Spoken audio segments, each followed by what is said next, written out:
I talked about this before in one of my old job videos, but I think it deserves its own video just for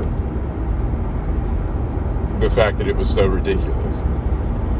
When I worked at Golfsmith, we had the used club section. And the used clubs was basically what kept that company in business. Because, like GameStop, you could buy a brand new driver and bring it back and trade it in, and we give you $200 for it. Congratulations. You got $200 in trade-in to buy a new $400 driver, and we get more product on hand. And the used club section did like a booming business. And we also got clubs that were 90-30'd, which means that you got 30 days to decide, I guess I don't like this. And you can return it and get 90%, it turned into 100% of what you paid for it, and go get a new driver. So that meant you could trade it back in and you'd have to pay like $40-50 for a new driver, maybe less.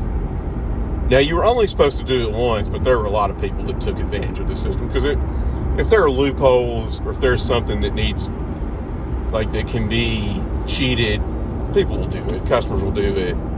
Everybody does it. It's just part of it. And the other issue with the used club section was you could buy something, go play with it a few days, and return it. No big deal, because it's not any less used. So that was another drawback to the section. And another big drawback was, instead of 1% commission, we got 0.33%. So, yeah, it wasn't very much money.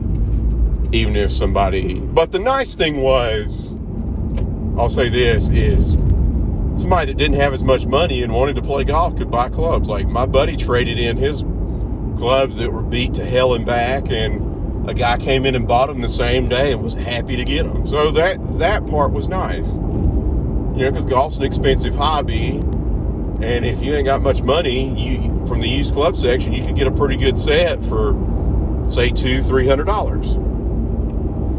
And also what was nice was we had leeway on the prices.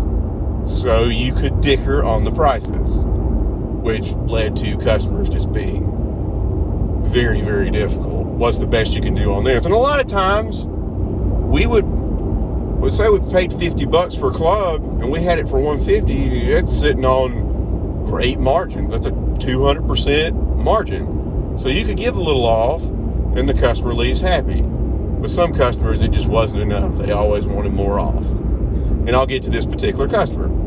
He came in and was looking for stuff, and he wanted to use driver. You could tell right off the people that are cheap and just want the cheapest thing possible. And we had a club that was $150. And he's like, what's the best you can do on this? And I took a look at it, and I remember what we paid for it, maybe $40.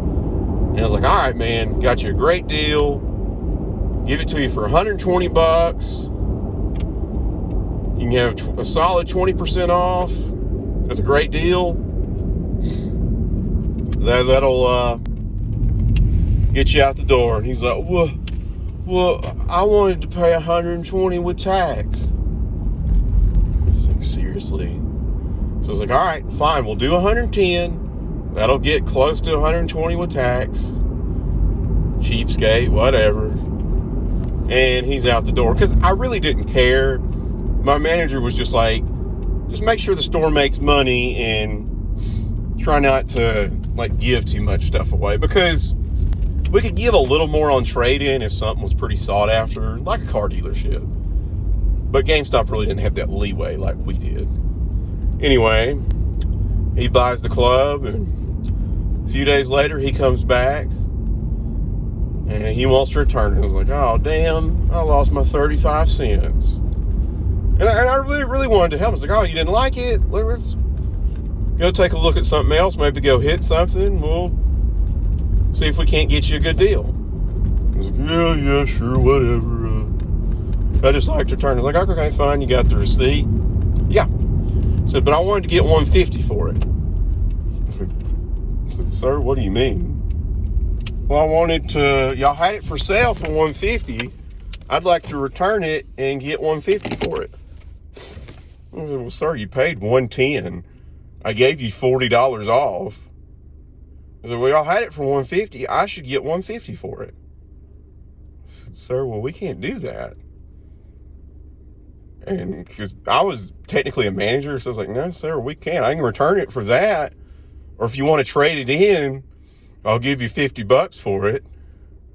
He didn't like that.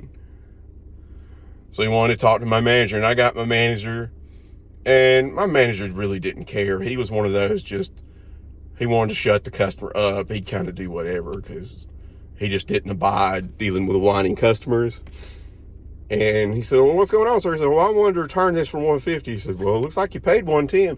Well, y'all had it for $150.